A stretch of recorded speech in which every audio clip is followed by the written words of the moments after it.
This is the Solid Signal podcast for the week of December 13th, 2021. Have you ever really thought about the characters on the TV shows that you watch? Do they belong to you or do they belong to the authors, the creators? Well, in terms of the law, it's very clear. These are copyrighted works and they belong to the authors, they belong to the copyright holders, and those authors and copyright holders can do really whatever they want with the characters. That's how it works.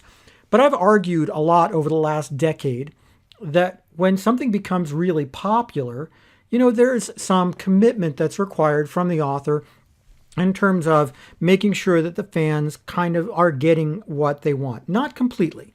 And I'm going to go into a little bit of detail there, and this might be a really long podcast, but bear with me. Bear with me, and I'll explain right up front why I'm talking about this. And spoiler alert, if you are the sort of person who wants to see, and just like that, the sequel series to Sex and the City that's on HBO Max right now, and you haven't seen it and you've remained unspoiled, well, please turn this podcast off right now because I'm going to go into spoiler territory. That's just how this is going to work. Are you ready? Last chance.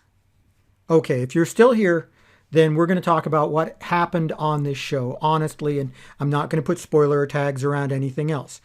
Okay, here it is. We all know that in the first episode, Mr. Big dies. Now, I think the way this was handled, it was not super well written. I saw it coming. Didn't surprise me a bit. But Mr. Big dies, and a lot of people are upset about that, not the least of which are the people who make Pelotons who felt that Mr. Big's untimely death was due to his use of a Peloton, or at least brought on by the use of a Peloton. I'm not a lawyer, and I don't want to even get into that. I want to get into the idea of what content creators owe to their audiences. That's what this is really about. So we have a situation where a lot of people were upset about that, and they felt it wasn't incredibly necessary for the creator of Sex and the City, Michael Patrick King, to kill off this popular character after so many years. They feel like fans got their happy ending and they wanted to see where these characters were 20 years later without feeling like they were going to get hit in the face with a shovel full of misery. There's some argument that we've all had a lot of misery over the last couple of years and we don't need any more. And it's not the first time that we've seen this kind of behavior from content creators. It is in fact very popular right now when you're rebooting some sort of show to make it go a lot darker. And that doesn't always work. It doesn't resonate necessarily with audience who want to see their favorite characters, who they think of as part of their family, living good lives. They don't want them to be miserable. So here's the argument. First of all, the argument is that any time that you have a story to tell, it requires a bit of conflict. There is no story per se if everything just moves along happily. There has to be something for people to solve in a story, or it's not a story. It doesn't have to be something as heavy as a death, and people may not enjoy that. But there does have to be something. And Michael Patrick King has said that the only reason he was drawn back to this project was because he felt like there was something important to say.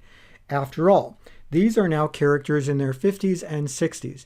And as many of you know, and I know as well, premature death is unfortunately something you deal with when you're that age. It's not a big chill anymore when people start passing in their 50s and 60s.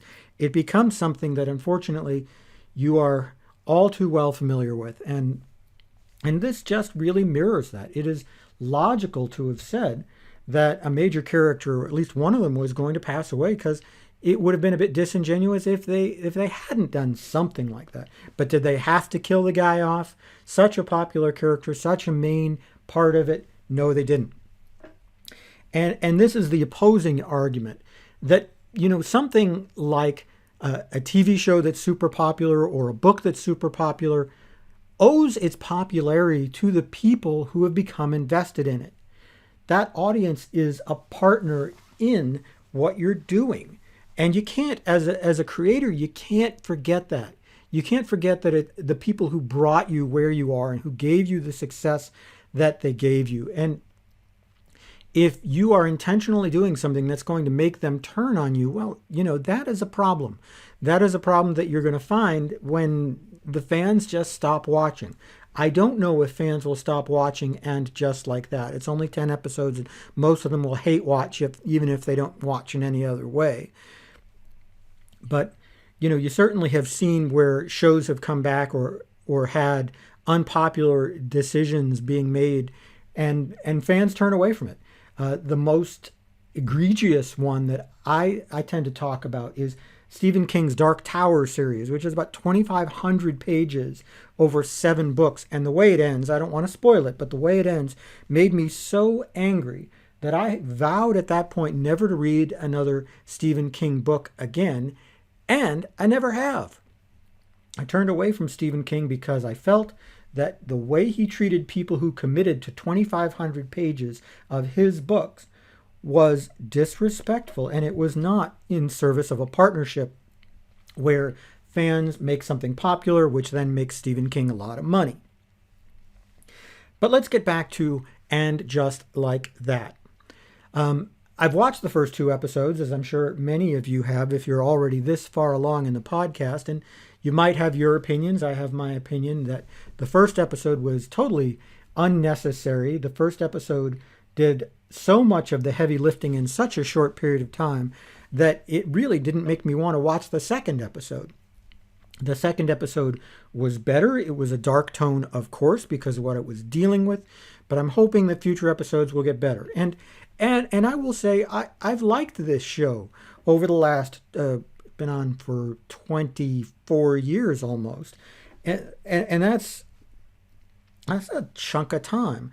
I've watched every episode more than once, and not just because my spouse made me. They're actually tend to be pretty good, and a pretty good way of really kind of discussing the subject of how much your own personal experiences weigh into the content that you create.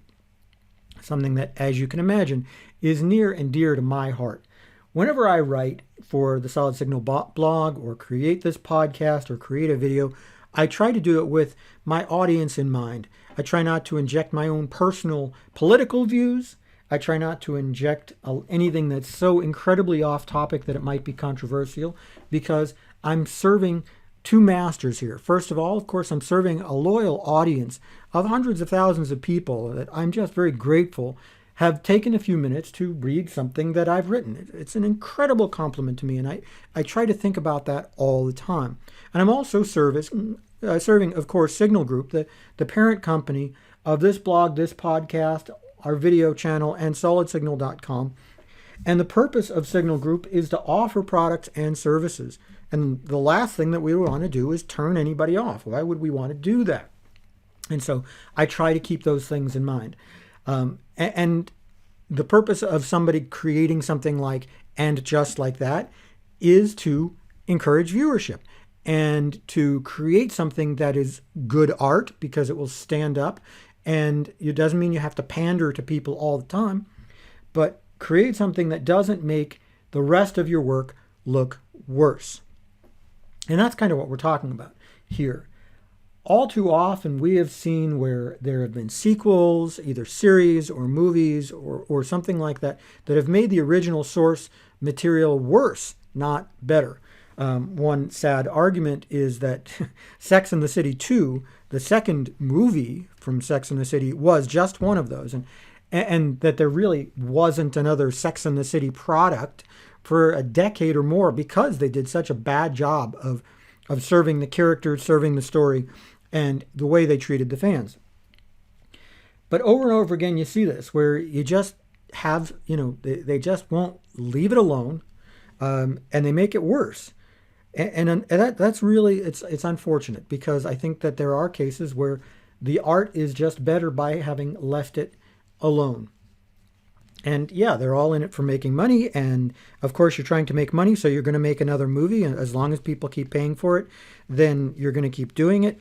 But long term, what you're doing is turning off the fans and making them more cynical. It's the very definition of a short-term win and a long-term loss. As we move forward in the next couple of weeks, we're going to see the 4th Matrix movie, which is perhaps something that we're all a little bit worried about. You know, how, okay, the first movie was great, the second movie, about half of it was great, and the third movie, maybe a quarter of it was great. And then that stopped it from really going further. That really put an end to development in the Matrix universe for a couple of decades. Well, here we are with a new film, and the real question is whether or not this film is going to be a worthy addition to the Matrix universe, or whether it's just going to be more or less a cash grab. If it's going to be more or less a cash grab, it's going to make the original movies worse.